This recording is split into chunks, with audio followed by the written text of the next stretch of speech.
Hey everyone. So let's talk about the stock market a little bit more. Let's talk about the stock market and let's see whether or not it makes sense to invest in the stock market, or at least do you really know what's going on with the stock market? So what's going on? Well, you need to understand that up to the 70s, there weren't many things. The market wasn't doing much of anything. It was going up, but not like it's been going up since the 70s. And what happened is in the 50s, the 60s, the 70s, and the 80s, there were lots of new techniques developed to get you comfortable investing in the stock market. For example, we had the venue of the efficient market theory, basically telling you that, you know what, the price that you see in the stock market, you can't beat it because that's the true value of the stock. So technically, don't bother trying to analyze anything, just buy it. Efficient market theory with Mr. Eugene Famos. Then we had earlier the very famous portfolio theory by Markowitz. And there was a true discovery that you needed to diversify your portfolio in order to minimize the risk. He came up with this theory in the 50s, and he ended up getting the Nobel Prize in the 90s. Then we had CapM, capital asset pricing model. What did that do? Well, he basically told you that I'm able to calculate the expected return or the required rate of return on your investment. And that, quite frankly, is a pretty good thing to do because now you know what the risk, how much risk is involved in what you're doing. Meaning that you know exactly the required return on this particular kind of investment. You know, CapM is basically, equal to the risk-free rate plus the beta times the market premium. And that gives you, very simply, how much the return you should expect on your investment. So with those three things, basically, we said to everyone, hey, listen, this is easy. Once you have this, you should be comfortable investing in the stock market. And this is exactly what happened. In addition, in the 70s, we also were told that pensions were not going to be the thing anymore. And you needed to come up with your own money and do your own investment. Yeah, you would have Social Security, but pensions of the 40s and 50s and 60s were on the way out. Thus the 401k. Thus putting people to, well, I got to invest on my own. Of course, the market obliged by creating lots of different type of funds and, which everybody was making money since the market went up and fund managers made money as well.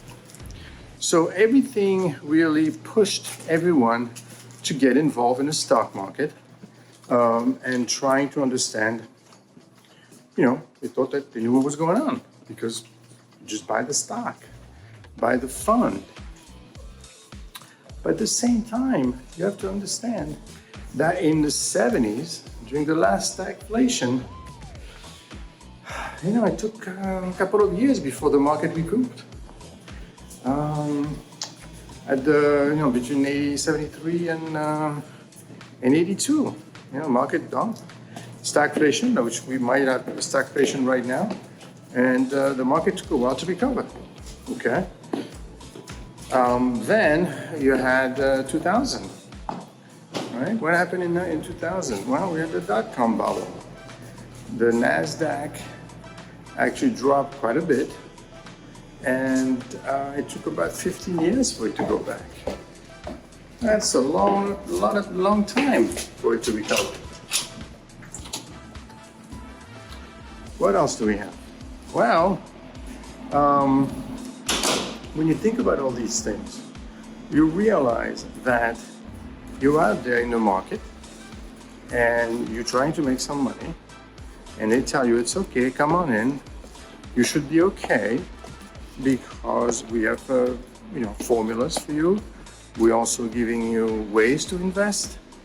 We have managers doing the investment for you. Of course, you have to pay them between, 12 basis points to 1%. So as an investor, what do? Well, you invest. Are you making any money? Yeah, making 10%. Is that enough? You need more money than that. Why? Well, what kind of risk are you taking? Are you getting paid for the risk? Do you know how to calculate the risk on stocks? I don't think so. Most people don't. It's a very difficult thing to do. Everybody could calculate the return, but nobody knows how to calculate the risk. So you're out there investing your money, trying to make a buck, and they tell you, well, at the end of the day, you could always do 10% when you go for the index. Is that good? Let's suppose that you're getting paid for the risk. I don't know. Why? Think of it this way. You really don't know how much risk you're involved, but let's suppose that you do know, and let's suppose you do get that return. What do you think happens when you are 10% and you basically waited 30, 40 years, and it's 1973, and boom, the market takes a dump. Now you have to wait 10 years to get your money back. Because this is again at that period of time. This is 2000, and boom, another dump. Now you gotta wait that many more years for you to get your money back. So 10%, nobody gets rich with a 10% return. You need 25%. You need 30%. Okay, how do I get 30% return? Lots of stocks every day getting that. Do you understand them? Right? Like everything else, okay? I am not saying that you should not invest in the stock market. What I'm saying is, like everything else, you need to know the risk involved in any kind of investment.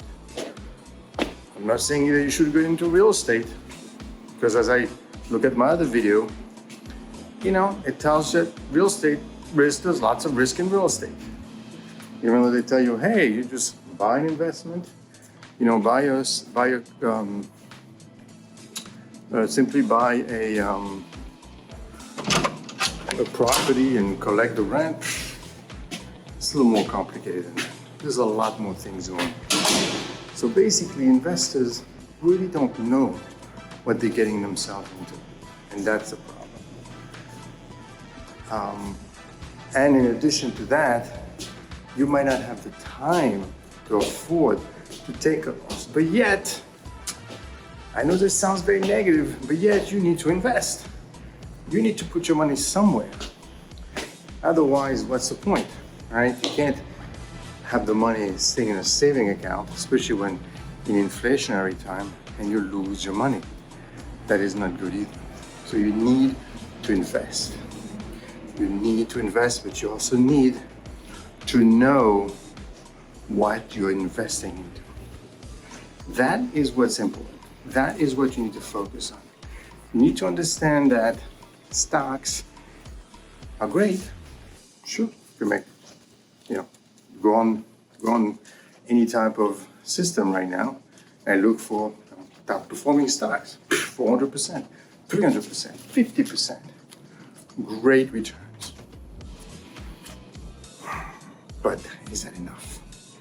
Are you making enough money on something like that? And more importantly, do you understand the risk? So in everything that you do, you need to understand how much risk is involved in whatever it is that you do. The problem with stocks, if you don't know anything about stocks and financial statements and things like that, how do you know what the risk involved is? Don't listen to people telling you that when the market is down, don't sell because it goes back up. Well, if it's 2000 and the market is down, it took 15 years to get back the NASDAQ to where it was. 15 years. And it took you, another 10 years during the last stagflation. No. What do? Again, you need to understand the investment that you're in. How do you do? Well, I'll try to help you with that. I'll try to look at a video I did on avoiding bad stocks. And that should help you better understand the type of situation you could get yourself into. Okay? Let me get to my office. And, oh, by the way, do not forget, you need to subscribe. This is what keeps this channel alive. Hopefully this is helpful to you and you learned something today.